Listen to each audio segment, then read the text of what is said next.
Pessoal, nascimento. O que nós temos que ter cuidado? A primeira questão, pessoal. Todo nascimento que ocorre no território brasileiro, ele deve ser registrado. E ele deve ser registrado em qual livro? No livro A, tá? Que é o livro de nascimentos. Aqui já, quando a gente pensa nessa matéria, a gente tem que acender um alerta para a resolução 155 do CNJ. Por quê eu digo isso? Porque embora todo nascimento no território nacional seja objeto de registro e seja, em regra, objeto de registro no livro A, nós temos que cuidar, porque nós temos aqui que a situação há uma situação diversa aqui no artigo 15 da resolução 155 do CNJ. O que nós temos que cuidar? Vamos lembrar lá na nossa Constituição Federal que são brasileiros natos os nascidos no território nacional, né? Nós temos lá no artigo 12 da Constituição a figura de quem são os brasileiros natos, e nós temos o quê? Que são natos os nascidos na República Federativa do Brasil, ainda que de pais estrangeiros, desde que estes não estejam a serviço do seu país. Isso é o que consta lá na Constituição, né? Vocês podem verificar aí de cabeça o artigo 12, inciso 1, a linha A, tá? Então, o que ocorre? Se nós temos um filho de estrangeiro, ou filho de estrangeiros, melhor dizendo, e esses dois estrangeiros, esses dois pais são estrangeiros, né? E ao menos um deles está a serviço do seu país, nós teremos a situação em que esse nascituro, na verdade, essa criança, não será brasileira nada. Não será brasileira nada. Bom, tudo bem, isso lá para o direito constitucional. Mas o que isso vai impactar no registro civil? Nesse caso, nós vamos fazer um registro de nascimento no livro E. Nós temos que ter esse cuidado, porque esse registro de nascimento ele não é feito no livro A, ele é feito no livro E. Detalhe, e também deve constar desse assento que o registrando não possui a nacionalidade brasileira. Isso, pessoal, prestem atenção. Os dois genitores devem ser estrangeiros e ao menos um deles deve estar a serviço do seu país. Se nós tivermos um brasileiro e um estrangeiro, nós não vamos aplicar essa regra, tá?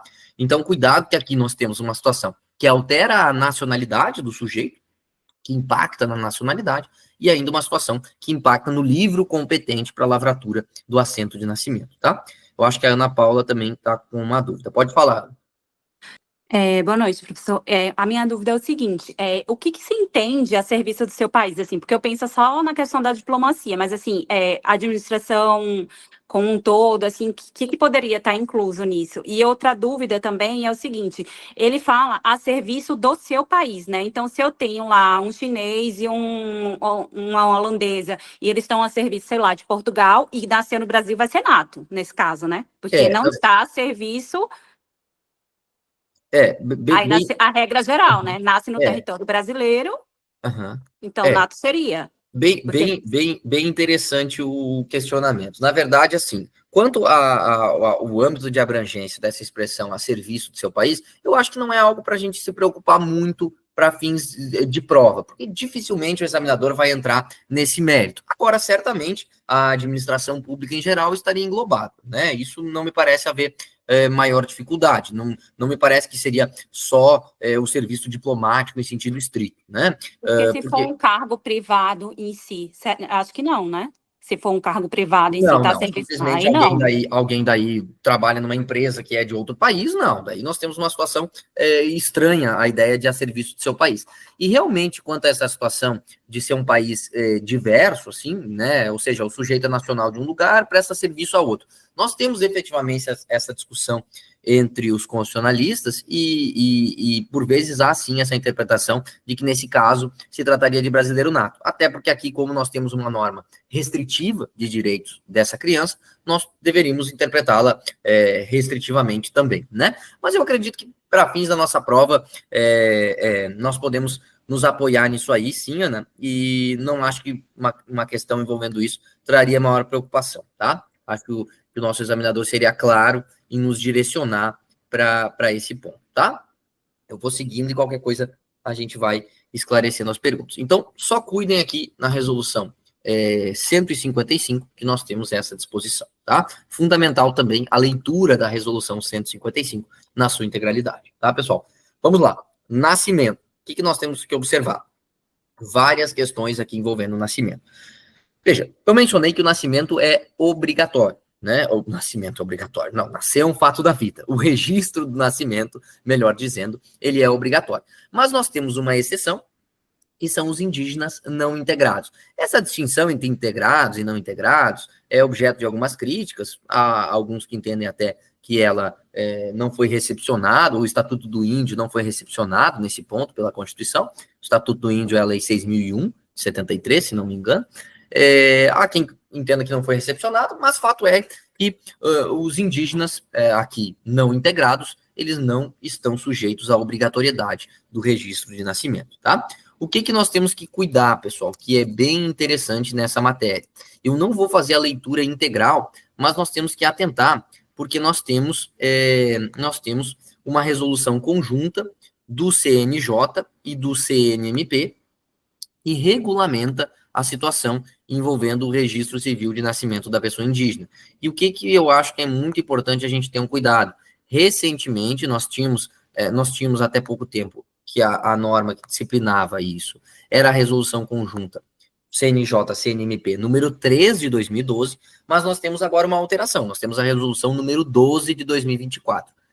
Pelo que eu vi, não há menção expressa a essa resolução no nosso edital. Eu, pelo menos, não localizei no nosso edital menção expressa. Se alguém verificou, por favor, me avise. Mas é bem interessante que nós temos um novo, de certa forma, até nos considerando aqui dessa resolução, nós temos um novo paradigma, e nós temos a menção aqui, deixa eu dar um zoom aqui para ficar mais fácil para vocês, nós temos aqui a situação em que o registro civil de nascimento da pessoa indígena, aqui nós temos garantida a facultatividade conforme a autodeterminação dos povos indígenas. Veja que aqui nós não temos mais uma restrição, como consta na Lei 6.015. Nós já temos aqui, digamos, essa resolução trazendo uma interpretação mais afinada com a Constituição quanto a essa matéria, tá? E aqui nós temos algumas regras muito, muito semelhantes, praticamente reproduzindo o que já constava na resolução anterior, relativa ao nome do registrando, nesse caso,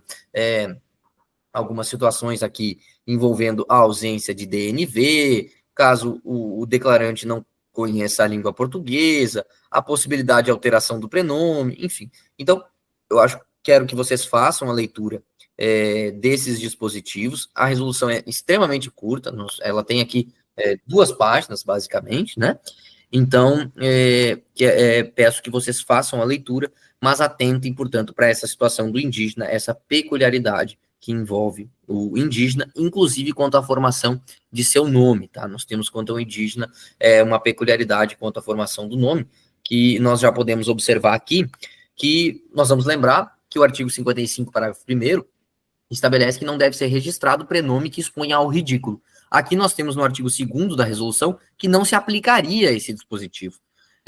Na verdade, eu particularmente penso que não é muito técnica essa ideia de não se aplica. Na verdade, a análise disso deve ser feita tendo em vista o costume indígena e a própria autodeterminação dos povos indígenas, né? Mas, de qualquer forma, saibam que aqui há a previsão que não se aplica à disposição do artigo 55, parágrafo 1º, que é justamente a que estabelece que o oficial não deve registrar prenomes suscetíveis de expor ao ridículo. Então, aqui nós não teríamos a aplicação desse dispositivo, tá bem?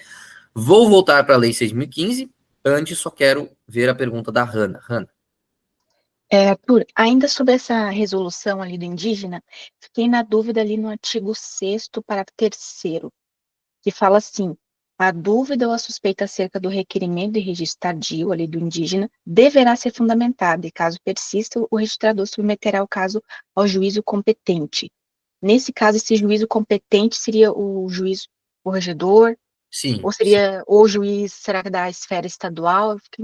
Não, o juiz corregedor mesmo, né? O juiz corregedor, né? Talvez, eu imagino que você ficou pensando talvez pelo interesse da FUNAI, se não atrairia competência, mas me parece que a priori o juiz corregedor mesmo, tá? Bem, vamos então seguir. Perfeito. Vamos então seguir aqui na nossa lei 6.015, tá, pessoal? Só me digam se tá muito rápido ou estão conseguindo acompanhar. A Ana, que sempre me acompanha aí com a câmera aberta, Ana, tá ok a velocidade aí, tá tranquilo? Então tá ótimo. Perfeito. Bem, pessoal, então, O Pedro mandou que está ok. Perfeito, obrigado, Pedro. Então, pessoal, vamos cuidar essa questão dos indígenas. O que mais que nós temos que cuidar aqui quanto ao nascimento? Qual que é o local para registro do nascimento? O local para o registro do nascimento. Nós temos aqui que cuidar a regra e nós temos que cuidar aqui duas exceções. Qual que é a regra? O nascimento, ele deve ser registrado no local em que ocorreu o parto ou no lugar de residência dos pais, tá? Essa é a regra que nós precisamos saber. Quais que são as exceções? Pessoal, primeira exceção, o registro tardio. O registro tardio, feito após o prazo legal, tanto por força do artigo 46, aqui da nossa Lei 6.015, como pelas regulamentações do CNJ, ele deve ser feito no lugar de residência do interessado. Não necessariamente o lugar de residência do interessado coincidirá com o local do parto ou com o local de residência dos pais. Vamos imaginar, inclusive, a situação de um maior de idade buscando reconhecimento tardio, o que é perfeitamente possível, tá? Então, aqui nós temos, já falamos da regra e já falamos da primeira exceção. Mas nós temos que cuidar a existência de uma segunda exceção, que por vezes é esquecida e que está lá na matéria envolvendo o óbito, pessoal. Nós temos que cuidar o que aqui no óbito? Nós temos que cuidar que antes de proceder ao assento de óbito de criança de menos de 1 ano, o oficial verificará se houve registro de nascimento, que em caso de falta será previamente feito. A doutrina, por vezes, entende que aqui nós temos uma regra de deslocamento de competência. Esse oficial responsável pela lavratura do assento de óbito também passará a ser responsável para a lavratura desse assento de nascimento, mesmo que originalmente não fosse competente. Então, vamos ter cuidado para essas duas situações. Essas duas, a regra e essas duas exceções, melhor dizendo, tá, pessoal? Voltando para o nascimento, pessoal. Atenção também para o prazo, né? A gente tem o prazo para a lavratura do registro de nascimento. Nós temos o prazo de 15 dias. Esse prazo é ampliado em até 3 meses para os lugares distantes de mais de 30 quilômetros. Não criem muita complicação aqui, 30 quilômetros em linha reta, 30 quilômetros do jeito. O nosso examinador vai ter que nos trazer essa distância, tá? Não vamos criar muita complicação envolvendo isso. Vamos simplesmente saber esses prazos que podem ser objeto de cobrança, tá bem, pessoal? Bem, seguindo aqui, pessoal, o rol do artigo 52, fundamental também, nós sabemos quem são os obrigados a fazer a declaração de nascimento. É importante aqui que nós tenhamos cuidado na nossa prova do ENAC, por quê? Porque aqui eu quero chamar a atenção para uma coisa. É muito comum nos livros, na doutrina, que se faça menção ao fato de que, uma vez sendo apresentada a DNV, nós não precisamos observar a ordem do artigo 52, tá? Isso é verdade? Isso é verdade em muitos estados. No estado de São Paulo, nós temos norma expressa, por exemplo, que uma vez apresentada a DNV, qualquer um desses sujeitos pode constar como declarante. Nós temos que ter cuidado, que aqui nós não estamos tratando uma prova a nível estadual. Então, só tenham cuidado com questões que eventualmente envolvam esse dispositivo, tá? Pessoal, eu sei que eu estou tratando muito aqui da lei seca, mas, como eu disse, nós não temos uma jurisprudência farta envolvendo o registro civil a nível nacional. Então, o que a gente imagina é que a nossa prova pode trazer algumas questões jurisprudenciais, jurisprudência em teses, que nós vamos comentar logo mais, algumas decisões pontuais que nós vamos comentando, mas muito certamente baseada na legislação, na lei seca, né? Tanto na lei 6.015 como demais legislações, tá? Pessoal, seguindo. Aqui vamos ter um cuidado que no artigo 53 nós temos a situação do natimorto, pessoal. Nós temos a situação do natimorto. O que nós temos que cuidar? Se a criança nasceu e respirou e depois veio a falecer, nós devemos fazer 2 assentos, nascimento e óbito, com remissões recíprocas. O natimorto é aquele que sequer chega a respirar. Esse é o critério majoritariamente adotado pela doutrina para verificar se houve nascimento com vida ou não, o fato do sujeito ter respirado. Inclusive, há um procedimento que a doutrina menciona, que é a docimasia hidrostática de Galeno, para verificar justamente se o sujeito respirou ou não, tá? Mas fato é que aqui nós temos essa situação. Se a criança nasceu morta, registro no livro C auxiliar do natimorto. É possível a atribuição de nome para o natimorto, nós temos isso atualmente expresso no provimento 149, nós já tínhamos isso em muitos estados, agora nós temos essa previsão também a nível nacional. Então é possível a atribuição, nós já tínhamos enunciado das jornadas de direito civil, salvo engano até o enunciado de número 1 trazia essa proteção dos direitos da personalidade ao nascituro, então nós temos a possibilidade de atribuição de nome e o registro do livro C auxiliar. Se o sujeito nasceu, efetivamente, respirou e veio a falecer, mesmo que instantes depois, nós temos que lavrar o registro de nascimento e o registro de óbito com remissões recíprocas, tá? Então só tenham esse cuidado, porque o nosso examinador poderia construir um caso envolvendo a situação do natimorto, inclusive questionando a situação envolvendo a possibilidade ou não de atribuição de nome. Essa questão envolvendo a atribuição de nome, ela é curiosa, porque até quando comecei a estudar o direito notarial e registral, me chamava a atenção que a doutrina dedicava a essa possibilidade de atribuição de nome. O que ocorre é que algumas normativas estaduais, outrora, proibiam a atribuição de nome. Então, por isso que há, por vezes, essa atenção da doutrina nesse ponto. Mas hoje, me parece que se trata de questão pacífica, essa possibilidade, tá bem? Artigo 54, os elementos do assento de nascimento. Vou dispensar aqui essa leitura.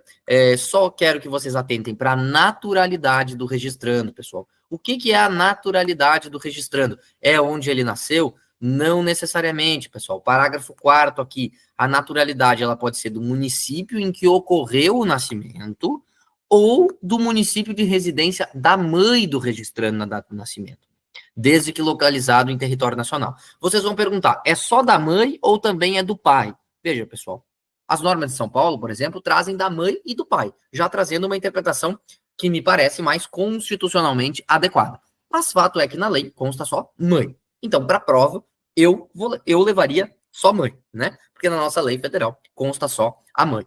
Perfeito? Então, prestem atenção nessa questão da naturalidade.